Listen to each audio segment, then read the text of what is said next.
नमस्कार मित्रों, मैं हिमांशु वर्मा आप सभी का अपने YouTube चैनल पॉलिटेक्निक क्लासेस में स्वागत करता हूं। मित्रों, आज मैं आप सभी को कंक्रीट टेक्नोलॉजी का कंक्रीट मिक्स निर्धारण, प्रोपोर्शनिंग ऑफ कंक्रीट मिक्सेस चैप्टर पढ़ाऊंगा। कंक्रीट मिक्स क्या होता है? मित्रों, जैसा कि आप सभी लोग देखते होंगे, जब आप साइट पर या कहीं कंस्ट्रक्शन वर्क देखते होंगे तो हाई राइज बिल्डिंग बनती हैं, वहीं पर एक सिंगल स्टोरी बिल्डिंग भी कोई बनाता है, वहीं पर कोई डबल स्टोरी भी बिल्डिंग बनाता है।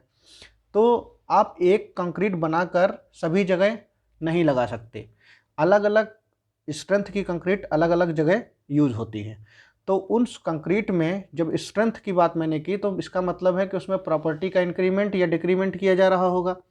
तो डिक्रीमेंट या इंक्रीमेंट किस पर डिपेंड करता है?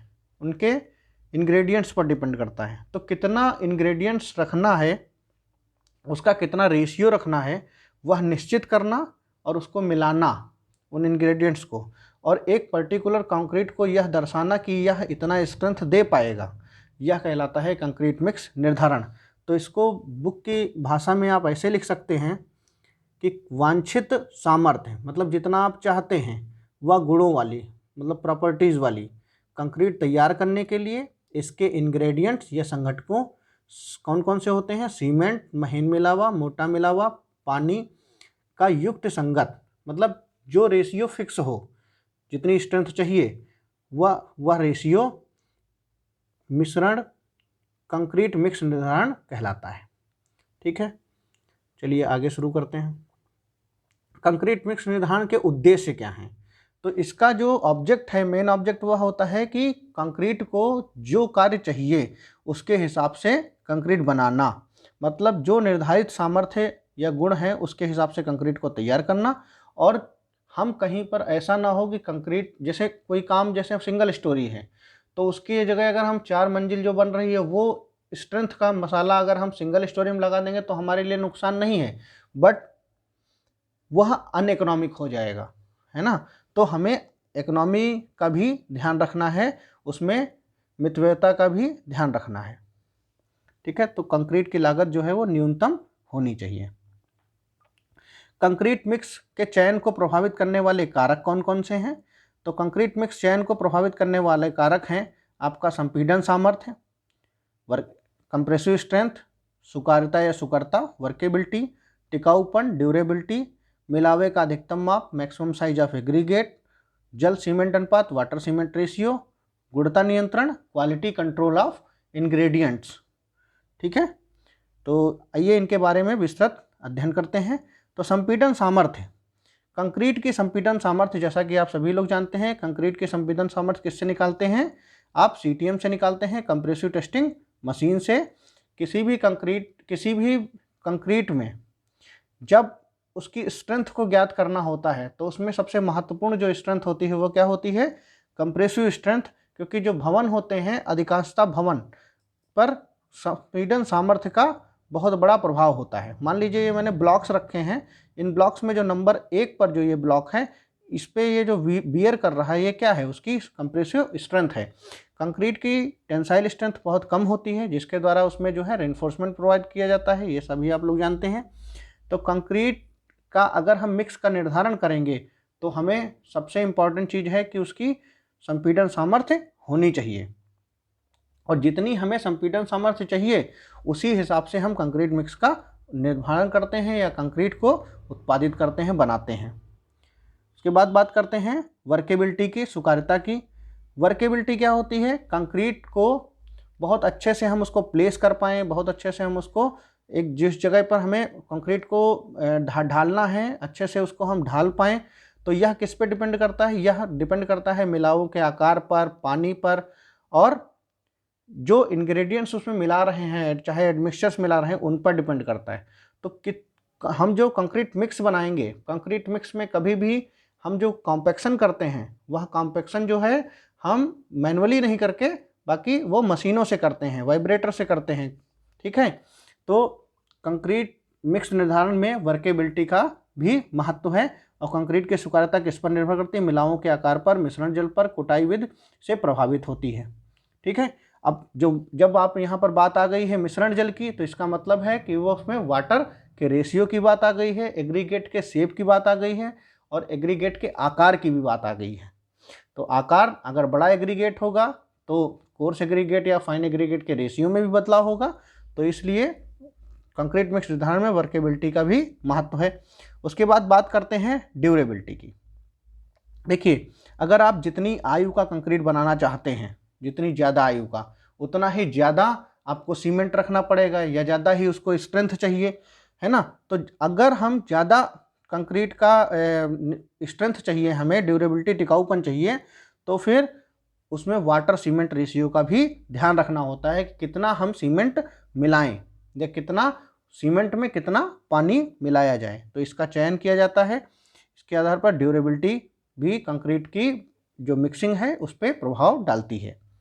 अब बात करते हैं मिलावे का अधिकतम माप, मैक्सिमम साइज ऑफ एग्रीगेट। देखिए, मैक्सिमम साइज ऑफ एग्रीगेट जो है वह 1/3 से 1/4 से अधिक नहीं होना चाहिए। किसके? जो कंक्रीट मेंबर आप बना रहे हो, चाहे आप बीम बना रहे हो, अगर मैं बीम बना रहा हूँ और इसका मान लीजिए ये 20 मीटर की है फॉर एग्जांपल, जब ये मान लीजिए 200 mm की है इसकी डेप्थ, तो इसमें जो एग्रीगेट जो मिलावा है उसका माप कितना होना चाहिए, मैक्सिमम कितना होना चाहिए, वो 200 mm/3 टू 200 डिवाइडेड बाई 4, इतने mm से ज़्यादा बड़ा एग्रीगेट इसमें नहीं होना चाहिए। क्योंकि अगर इससे बड़ा एग्रीगेट होगा तो मैंने प्रीवियस चैप्टर में आपको पढ़ाया है, जैसे जैसे एग्रीगेट का साइज बड़ा हो जाता है तो यहाँ पर सरफेस एरिया इसका छोटे एग्रीगेट की तुलना में कम हो जाता है, तो उतने ही वाटर सीमेंट रेशियो पर इसकी वर्केबिलिटी बढ़ जाती है। वर्केबिलिटी बढ़ जाती है तो कंक्रीट को जमने में टाइम ज़्यादा लगता है, जमने में टाइम ज़्यादा लगता है तो फिर कंक्रीट की स्ट्रेंथ जो है वो प्रभावित होती है। अब बात करते हैं वाटर सीमेंट रेशियो की। यहाँ डायरेक्ट है, अभी तक मैं सभी में बात वाटर सीमेंट रेशियो की कर रहा हूँ। अगर वर्केबिलिटी बढ़ेगी तो उसका मुख्य कारण क्या है? जल सीमेंट अनुपात का बढ़ना। अगर जल सीमेंट अनुपात बढ़ेगा तो वर्केबिलिटी बढ़ेगी, और जितनी भी वर्केबिलिटी बढ़ेगी उतनी कंक्रीट सुघट्य होगी, और कंक्रीट सुघट्य होगी उतना ही उसका स्ट्रेंथ जो है वो क्या होगा? कम होगा। तो हमें ज़्यादा स्ट्रेंथ प्राप्त करने के लिए वाटर सीमेंट रेशियो को कंट्रोल करना बहुत ज़रूरी है।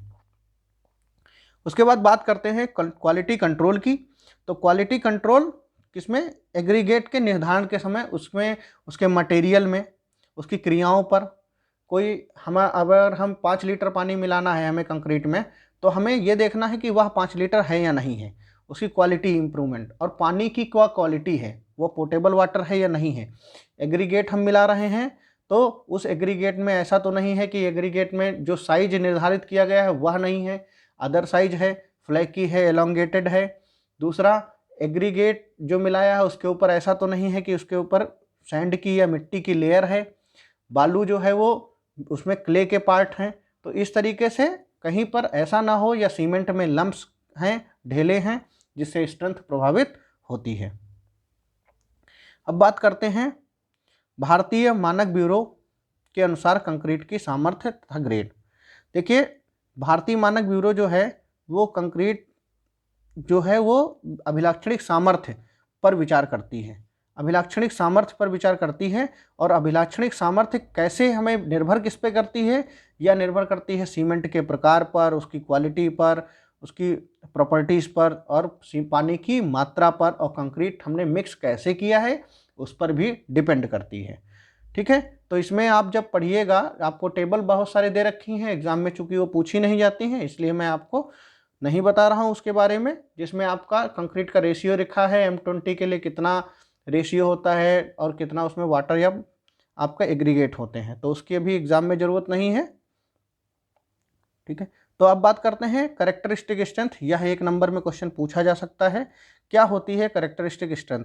यह वह स्ट्रेंथ होती है, देखिए, जब हम कंक्रीट के क्यूब को, जिसका माप कितना होता है आप सभी को पता है, 150 mm। यहाँ बात मैं बार बार कंक्रीट की कर रहा हूँ, अगर बात सीमेंट के क्यूब की करूँगा तो उसका माप होता है 70.6 mm। ठीक है, तो यहाँ आप कंक्रीट की बात कर रहा हूँ तो आप 150 mm ध्यान रखिए। तो अगर 150 mm क्यूब की हम लैब में टेस्टिंग करते हैं और इसकी स्ट्रेंथ मान लीजिए आ रही है आपकी 100 न्यूटन पर मीटर स्क्वायर, तो जब हम साइट पर ले जाएंगे इसको, साइट पर इसी रेशियो की कंक्रीट का यूज करेंगे, तो वह 95% से कम नहीं देना चाहिए। स्ट्रेंथ जो है वह अगर 100 यहाँ दे रही है तो साइड पर वो 95 देना चाहिए, मतलब 5% की उसको छूट दी गई है। अब यह 5% की छूट क्यों दी गई है? क्योंकि जब हम कोई लेबोरेटरी में टेस्ट करते हैं तो वह बहुत स्मॉल लेवल पर उसका यूज होता है। जब हम वो बाहर उसको यूज करते हैं तो बाहर के एटमॉस्फेरिक इफेक्ट रहते हैं, बड़ा कंस्ट्रक्शन करने में, बड़ा मटेरियल बनाने में, बड़ा उत्पादन करने में हमें पानी की मात्रा पर ज़्यादा हम ध्यान नहीं दे पाते हैं, सीमेंट की क्वालिटी का भी प्रभाव पड़ता है और प्लस जो है एटमॉस्फेरिक इफेक्ट का भी प्रभाव रहता है और हम प्रॉपर क्यूरिंग भी नहीं कर पाते हैं। इसलिए हम उन सब अवयवों को ध्यान रखते हुए हमने 5% का टॉलरेंस देते हैं। तो कंक्रीट को 95% जो है वो सामर्थ्य प्रदर्शित करनी ही चाहिए। वही सामर्थ्य क्या कहलाती है? अभिलाक्षणिक सामर्थ्य कहलाती है। इसी पर कंक्रीट के जितने भी डिजाइनिंग है वो अब कैरेक्टरिस्टिक स्ट्रेंथ पर या अभिलाक्षणिक सामर्थ्य पर की जाती है। अब बात करते हैं उत्पादन प्रक्रिया के आधार पर कंक्रीट 2 वर्गों में बांटी गई है। नियंत्रित कंक्रीट, साधारण कंक्रीट, कंट्रोल्ड कंक्रीट या ऑर्डिनरी कंक्रीट। नियंत्रित कंक्रीट क्या होती है? नियंत्रित कंक्रीट वह कंक्रीट होती है जिसको हम प्रयोग करने से पहले लैब में भी उसकी सामर्थ्य जांच लें तथा साइट पर प्रयोग करने से पहले वहां पर भी उसकी सामर्थ्य जांच लें। मतलब हर तरीके से उस पर हमारा कंट्रोल हो। यह क्या कहलाती है? आपकी नियंत्रित कंक्रीट। तो इसको बुक की भाषा में आप लिख सकते हैं, नियंत्रित कंक्रीट जब कंक्रीट की सामर्थ्य आदि वास्तविक प्रयोग से पहले प्रारंभिक परीक्षणों द्वारा जांच की जाती है तो इसको नियंत्रित कंक्रीट कहते हैं। अब इसकी कुछ बातें हैं कि नियंत्रित कंक्रीट कौन कौन सी प्रॉपर्टीज रखती है, कौन कौन सी होनी चाहिए। नियंत्रित कंक्रीट प्रत्येक क्रिया पर पूर्ण नियंत्रण रखा जाता है, जैसा कि मैंने बताया। नियंत्रित कंक्रीट M10 तथा इससे ऊपर की होती है और इसको हाई स्ट्रेंथ वाली कंक्रीट के लिए भी अपनाया जा सकता है। ठीक है। नियंत्रित कंक्रीट के लिए सीमेंट और मुलायमों को भार के अनुसार लेना चाहिए। देखिए इसमें एक तथ्य है कि सीमेंट और एग्रीगेट को भार के अनुसार लेते हैं जबकि पानी को आयतन के अनुसार लेते हैं। उसका यह रीजन है, जब हम किसी बॉक्स में सीमेंट भरते हैं, क्योंकि सीमेंट के पार्टिकल महीन होते हैं, हम उसको बहुत ज़्यादा कंप्रेस करके नहीं भर पाते हैं तो उसके वेट में डिफरेंस आता है। उसी तरीके से एग्रीगेट में, अगर एग्रीगेट को हम वॉल्यूम के हिसाब से भरेंगे तो उसके जो वास्तविक जो उसका भार है उसमें बहुत ज़्यादा डिफरेंस आएगा। इसलिए हम सीमेंट और मिलावे को भार के अनुरूप लेते हैं। और जबकि वाटर में तो कोई पोर्स होगा नहीं, तो वाटर को जो है वो हम वॉल्यूम में लेते हैं और बाकी इंग्रेडिएंट्स को किस में लेते हैं? वेट में लेते हैं। आप दूसरी भाषा में ये भी कह सकते हैं, अगर कंक्रीट बनाने के लिए जो हमें सॉलिड मटेरियल चाहिए वो हम वेट में लेते हैं और जो लिक्विड मटेरियल मिलाने होते हैं वो हम क्या लेते हैं? वो वॉल्यूम में लेते हैं। ठीक है। बात करते हैं मोटे व महीन मिलावों का परिमाप के अनुसार अलग अलग ढेरों में रखना चाहिए। इस्तेमाल से पहले इसमें नमी की मात्रा को भी ज्ञात करना चाहिए। देखिए नमी की मात्रा को ज्ञात इसलिए करना चाहिए, वर्केबिलिटी वाले चैप्टर में मैंने आपको बताया था कि अगर पानी में नमी पहले, एग्रीगेट में नमी पहले से मौजूद होगी तो वाटर सीमेंट रेशियो जो आप फिक्स रख रहे हैं वो उस पर्टिकुलर एग्रीगेट के लिए ज़्यादा हो जाएगा। और अगर नमी की मात्रा बहुत कम होगी नेचुरल से तो वाटर सीमेंट रेशियो जो आप उसको प्रोवाइड करेंगे उसमें नमी की मात्रा कम हो जाएगी। तो एक कंक्रीट, अगर एक प्रॉपर्टी का कंक्रीट आपका हार्श हो जाएगा और एक प्रॉपर्टी का कंक्रीट आपका क्या हो जाएगा? वो सेग्रीगेशन या ब्लीडिंग होने लगेगा। तो इसलिए हमें उसमें नमी की मात्रा को पहले ही नाप लेना चाहिए और उसके बाद हम उसका वाटर सीमेंट रेशियो का निर्धारण करना चाहिए। दूसरा है कि मिलावे का श्रेणीकरण या ग्रेडिंग ऑफ एग्रीगेट इस ढंग से करना चाहिए कि जो एग्रीगेट हो वह मैक्सिमम डेंस हो, अधिकतम घनत्व वाला हो। इसमें क्या है, देखिए क्या करती, एक ब्लॉक लीजिए, इसमें पहले बड़ा एग्रीगेट भरिए, बड़े एग्रीगेट के बाद इनके पोर्स के बीच में छोटा एग्रीगेट भरिए, उसके बाद इसमें सीमेंट पेस्ट डालिए। जब यह पूरी तरीके से डेंस हो जाए वह है ग्रेडिंग ऑफ एग्रीगेट, है ना। बड़े मिलावे से और पानी तक का पहुंचना, पोर्स पूरी वाइट्स जो हैं उसके जो उसमें रंध्र हैं वो पूरी तरीके से फुलफिल हो जाएं लास्ट में सीमेंट पेस्ट से। अब बात करते हैं ऑर्डिनरी कंक्रीट, साधारण कंक्रीट क्या होती है। साधारण कंक्रीट प्रयोगशाला में प्रारंभिक परीक्षण करने की आवश्यकता नहीं होती है। मौके पर मतलब फील्ड टेस्ट ही इसका कर लेते हैं। जहां कार्य हो रहा है वहीं पर कंक्रीट का सैंपल लेकर और कार्यस्थल पर इसका टेस्ट ही पर्याप्त है। जब नियंत्रित कंक्रीट का उत्पादन संभव ना हो तो M10, M15, M20, M25 grade की कंक्रीट साधारण के लिए प्रयोग की जाती है। ये भी नेसेसरी नहीं है, अगर उत्पादन संभव ना हो तभी हम इसका यूज करेंगे साधारण कंक्रीट का। कंक्रीट मिक्स अनुपातन। अब कंक्रीट मिक्स अनुपातन में दो टाइप का IS 456 ने कंक्रीट मिक्स अनुपातन में दो टाइप की कंक्रीट सुझाई हैं। एक आपका डिजाइन मिक्स कंक्रीट और एक आपका नॉमन मिक्स कंक्रीट या nominal mix concrete. Design mix concrete क्या होता है? डिजाइन मिक्स कंक्रीट वह कंक्रीट है जिसमें संघटकों का अनुपातन प्रयोगशाला में प्रारंभिक परीक्षणों के आधार पर तथा साइट पर भी इसका इंग्रेडिएंट की मात्रा के अनुसार देख के हम उसको कंट्रोल करके फिर हम यूज करते हैं। हम देखते हैं कि एग्रीगेट हम लैब में ले जा रहे हैं, वहाँ पर भी हम उसका टेस्टिंग करेंगे। एग्रीगेट जब फील्ड पे जाएगा वहाँ भी टेस्टिंग करेंगे। और जितनी भी मटेरियल हैं उसको हम किसके अनुसार लेंगे? भार के अनुसार, जैसा कि मैंने आपको पहले वाली कंक्रीट में बताया था। इसीलिए इस कंक्रीट को क्या कहा जाता है? कंट्रोल्ड कंक्रीट भी कहा जाता है। नॉमिनल या नॉमन मिक्स कंक्रीट क्या होता है? यह कंक्रीट यह ऑर्डिनरी कंक्रीट के समान है। ऑर्डिनरी कंक्रीट को इसके श्रेणी में लाते हैं। इस कंक्रीट में आपको वास्तविक प्रयोग करने की ज़रूरत नहीं है, बस फील्ड पर जांच की जाती रहती है। और इसकी जांच दो बार नहीं करते, प्रयोगशाला में और फील्ड पर दो बार नहीं, सिर्फ फील्ड पर इसकी जांच करेंगे। इसके इंग्रेडिएंट्स की भी जांच नहीं करते, सिर्फ हम इसमें कंक्रीट के ब्लॉक बनाकर उसकी टेस्टिंग करते हैं। और नॉमन मिक्स भार में या तो भार के आधार पर अथवा आयतन के आधार में लिया जाता है। कुछ कंपलसरी नहीं है, लेकिन उसमें है कि आपको इंग्रेडिएंट्स जो है वो भार में लोगे और वाटर जो है आप वॉल्यूम में लोगे। किसमें? डिजाइन मिक्स कंक्रीट में। ठीक है, चलिए अब डिजाइन मिक्स कंक्रीट की कुछ विधियां जो हैं वो हमें बताई गई हैं। कौन कौन सी विधियों से डिजाइन मिक्स कंक्रीट बनाई जाती है? तो आर्बिट्री वॉल्यूमेट्रिक मेथड या स्वैच्छिक आयतन विधि, न्यूनतम रिक्तता विधि, मिनिमम वाइड्स मेथड, अधिकतम घनत्व विधि, maximum voids method, maximum density method, सूक्ष्मता मापांक विधि, फाइनेस मॉडुलस मेथड, जल सीमेंट अनुपात विधि, वाटर सीमेंट रेशियो मेथड।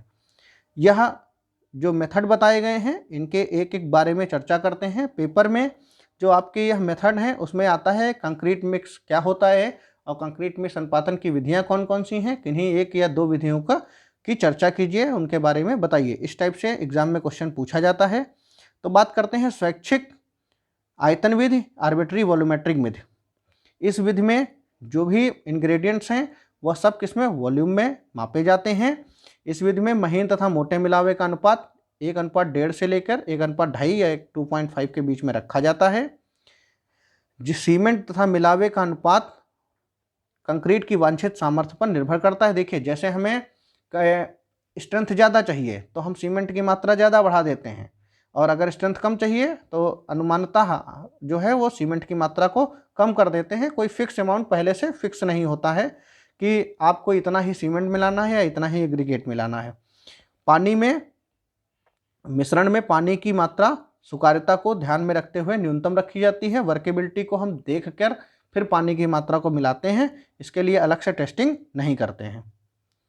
ठीक है। स्वैच्छिक विधि में कंक्रीट की सामर्थ्य, टिकाऊपन, जलभेदता मतलब तो उसकी जो पोरोसिटी है उस पर और उसके कंट्रोल मूल्यों पर, उसकी प्रॉपर्टीज़ पर कोई भी कंट्रोल नहीं होता है।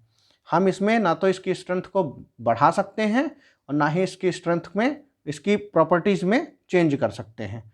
हमारे हाथ में कंट्रोल नहीं रहता है। इसलिए यह स्वेच्छा विधि जो है वह अधिकांशतः यूज जो है छोटे छोटे कामों में यही यूज कर जाती है। जितने भी घरेलू काम हैं, 1 मंजिल 2 मंजिल बिल्डिंग बनना, उसमें हम स्वैच्छा विधि का ही प्रयोग करते हैं। लेकिन यह विधि जो हाई राइज बिल्डिंग होती हैं उनके लिए या पावर प्रोजेक्ट्स के लिए यह विधि सही नहीं है। उसके लिए हमें डिजाइन मिक्स कंक्रीट का ही निर्माण करना पड़ता है और इस विधि से उसका निर्माण बहुत अच्छे से नहीं हो पाता है। ठीक है। अब बात करते हैं मिनिमम वाइड्स मेथड। इस विधि का उद्देश्य यह है कि हमें जो है हाई डेंस कंक्रीट प्राप्त करना। इसमें यह रहता है कि जितने भी पोर्स हैं वह सीमेंट से लास्ट में सीमेंट पेस्ट से भर जाने चाहिए। इस विधि का उद्देश्य है सघन कंक्रीट प्राप्त करना। इसके लिए आवश्यक है मोटे मिलावे के रिक्तियों में महीन मिलावे के कण और महीन मिलावे के रिक्तियों में सीमेंट भर जाना चाहिए।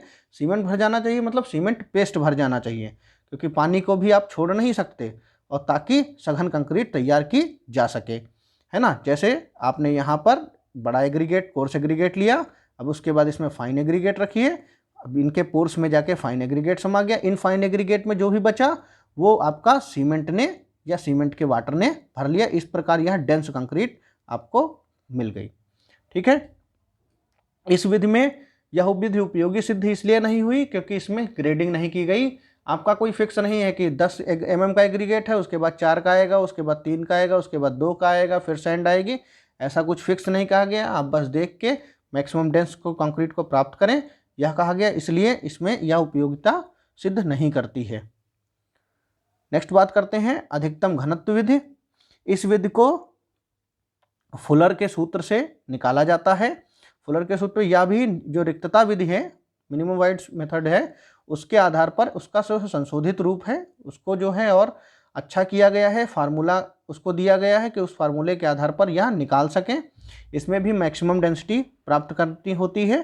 फार्मूला है इसका P = D upon capital D, small D upon capital D की पावर हाफ इंटू 100, या ऐसे कह सकते हैं P अंडर रूट में small D upon capital D into 100।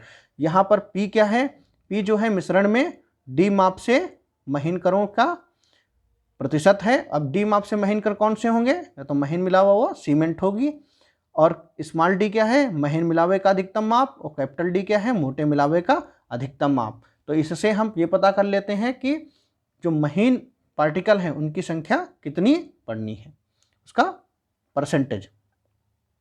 ठीक है, अब बात करते हैं ट्रायल मिक्स मेथड। इस विधि में क्या होता है, हम देखिए बहुत सारे क्यूब ले लेते हैं, उनमें अलग अलग घन ले लेते हैं 150 mm के, और उन घनों को अलग अलग कंक्रीट को मोटे मिलावा, महीन मिलावा और सीमेंट के अनुपात में भरते हैं। फिर उसके बाद हम उसको क्या करते हैं, उसकी कंप्रेसिव टेस्टिंग करते हैं। जिस कंक्रीट क्यूब की स्ट्रेंथ जितनी ज़्यादा आ जाती है उसको उस हिसाब से हमें यूज कर लिया जाता है। ठीक है, तो यह विधि भी बहुत अच्छी नहीं है। अब बात करते हैं मेन जो है प्रोसेस आपकी सूक्ष्मता मापांक विधि। यह सूक्ष्मता मापांक आप जानते हैं, यह क्या करता है, मिलावों का कणों का औसत माप दर्शाता है। एक न्यूमेरिकल वैल्यू, एक संख्यात्मक मान है, उसको दर्शाता है। इसमें महीन व मोटे मिलावों का सूक्ष्मता मापांक अलग अलग ज्ञात करने के बाद वांछित संयुक्त मिलावे के लिए महीन तथा मोटे मिलावे का प्रतिशत निम्नलिखित सूत्र से ज्ञात करते हैं। आपने पढ़ा होगा, देखा होगा। इस सूत्र से P = A - C upon A - B into 100 से आप ज्ञात कर सकते हैं। P जो है वो क्या है, संयुक्त मिलावे में महीन मिलावे का प्रतिशत है, मतलब जो टोटल एग्रीगेट है उसमें फाइन एग्रीगेट का परसेंटेज है। ठीक है, और A क्या है, मोटे मिलावे का सूक्ष्मता मापांक या फाइनेस मॉडुलस है। B क्या है, महीन मिलावे का फाइनेस मॉडुलस है, और C क्या है, संयुक्त मिलावे का फाइनेस मॉडुलस है। तो इसके आधार पर हम पता कर सकते हैं कि संयुक्त मिलावे में महीन मिलावे का कितना परसेंटेज पड़ना है, जिससे हमें हाई डेंसिटी वाली कंक्रीट या हाई स्ट्रेंथ वाली कंक्रीट प्राप्त हो जाएगी। ठीक है, जैसे आपका मोटा मिलावा, महीन मिलावा ये सब पता चल जाएंगे, इसका दिया हुआ होगा, तो आप संयुक्त मिलावे में कितना फाइन एग्रीगेट पड़ेगा इसकी वैल्यू आप पता कर सकते हैं। अब बात करते हैं वाटर सीमेंट रेशियो। जैसा कि आप सभी लोग जानते हैं, कंक्रीट में लास्ट टाइम पर सीमेंट की बात मैंने अभी पहले की है, तो सीमेंट अकेला नहीं पड़ता है, उसके साथ उसमें पानी भी पड़ता है, मिलके पड़ता है। तो जब जेल बनता है सीमेंट पेस्ट का, वही लास्ट में जाके उसको डेंस करता है, उसमें बाकी बचे पोर्स को फिल कर लेता है। तो जितना ज़्यादा सीमेंट की आवश्यकता, सीमेंट पेस्ट की आवश्यकता होगी, उतना कंक्रीट की स्ट्रेंथ जो है वो कम होगी, और जितना न्यूनतम पेस्ट की आवश्यकता होगी उतना उसकी स्ट्रेंथ ज़्यादा होगी। क्यों होगी ऐसा, देखिए हम आपको बताते हैं कि एक बॉक्स ले लीजिए, इसमें कोर्स एग्रीगेट भरिए पहले, कोर्स एग्रीगेट के बाद इन पोर्स में फाइन एग्रीगेट भरिए। अब एक दूसरा बॉक्स ले लीजिए, उसमें कोर्स एग्रीगेट भरिए और फाइन एग्रीगेट भरिए। मान लीजिए इसमें जो सीमेंट पेस्ट की आवश्यकता पड़ी, फॉर एग्जांपल वह 4 kg पड़ी, और इसमें सीमेंट पेस्ट की जो आवश्यकता पड़ी वह 2 kg पड़ी। तो इसका मतलब इसमें पोर्स की संख्या पहले कम थी, मतलब जो एग्रीगेट थे उन्हीं ने सारे पोर्स को खुद फिल कर लिया, तो इसका मतलब यह कंक्रीट क्या है, वह बहुत डेंस है और यह कंक्रीट उसकी तुलना में कम डेंस है। ठीक है, तो इस प्रकार से जल सीमेंट अनुपात से भी हम कंक्रीट मिक्स का निर्धारण कर सकते हैं। ठीक है, न्यूनतम वाटर सीमेंट रेशियो चाहिए, लेकिन इतना भी न्यूनतम ना हो कि हम उसका कॉम्पैक्शन ना कर पाएं या उसकी कुटाई ना कर पाएं। अब बात करते हैं, पेपर में अधिकतर पूछा जाता है नियंत्रित कंक्रीट तथा साधारण कंक्रीट की तुलना, कंपैरिजन ऑफ कंट्रोल्ड और ऑर्डिनरी कंक्रीट। मैंने आपको पहले ही बहुत सारी चीज़ें बता दी हैं, बहुत सारी चीज़ें मैं फिर से रिपीट करूँगा, बट आपको पेपर में पॉइंट वाइज लिखने को होता है, तो इसलिए आप इसको एक बार समझ लीजिए। तो नियंत्रित कंक्रीट में निर्माण कार्य में वास्तविक प्रयोग से पहले तथा प्रयोगशाला में कंक्रीट प्रतिदर्श बनाकर जांच की जाती है, जबकि साधारण कंक्रीट में सिर्फ मौके पर ही प्रतिदर्श को लेकर कार्यस्थल पर प्रयोगशाला में जांच की जाती है। पहला पॉइंट। दूसरा पॉइंट है, नियंत्रित कंक्रीट उच्च सामर्थ्य वाली कंक्रीट होती है, जबकि साधारण कंक्रीट निम्न सामर्थ्य वाली कंक्रीट होती है। नियंत्रित कंक्रीट में सभी संघटक भार के आधार पर लिए जाते हैं, जबकि साधारण कंक्रीट में सभी संघटक आयतन या भार किसी के आधार पर भी आप ले सकते हैं। इसके लिए आपको छूट प्राप्त है किसमें, साधारण कंक्रीट में। नियंत्रित कंक्रीट कुटाई के लिए, मिश्रण के लिए उपकरणों की आवश्यकता पड़ती है, मतलब आप मैनुअली उसकी कुटाई नहीं कर सकते, जबकि साधारण कंक्रीट को आप हस्तविधि से या मैनुअली दुर्मुठ से आप उसकी कुटाई कर सकते हैं। नियंत्रित कंक्रीट बड़े कार्यों के लिए, जबकि साधारण कंक्रीट साधारण कार्यों के लिए या सिंगल स्टोरी या आपके रोड्स के प्रोजेक्ट में आप उसको प्रयोग कर सकते हैं। ऑब्वियसली बात है, नियंत्रित कंक्रीट में उत्पादन लागत कम आती है, नियंत्रित कंक्रीट में उत्पादन लागत ज़्यादा आती है, जबकि साधारण कंक्रीट में उत्पादन लागत कम आती है। ठीक है, तो इस प्रकार से यह चैप्टर नियंत्रित कंक्रीट और कंट्रोल्ड कंक्रीट में डिफरेंस, कंक्रीट मिक्स डिजाइन, यह सब आपका कंप्लीट हो गया है। यह चैप्टर में 2 क्वेश्चन, एक तो डिजाइन मिक्स कंक्रीट क्या होता है, इसको कैसे हम इसका निर्धारण करते हैं, इसके निर्धारण की विधियां कौन कौन सी हैं, और किन्हीं 2 विधियों के बारे में चर्चा कीजिए। एक वह पूछा जाता है, और दूसरा क्वेश्चन यह पूछा जाता है कि डिजाइन मिक्स कंक्रीट या नियंत्रित कंक्रीट और साधारण कंक्रीट या ऑर्डिनरी कंक्रीट में क्या तुलना है, क्या डिफरेंस है, उसके बारे में आपसे एग्जाम में पूछा जा सकता है। तो मैं अगला चैप्टर बहुत जल्द इसके बाद आपके लिए लाऊंगा। तब तक आप इस चैप्टर को बहुत अच्छे से पढ़ें, देखें, और कुछ सुझाव हो तो वह ज़रूर दें। Thanks for watching.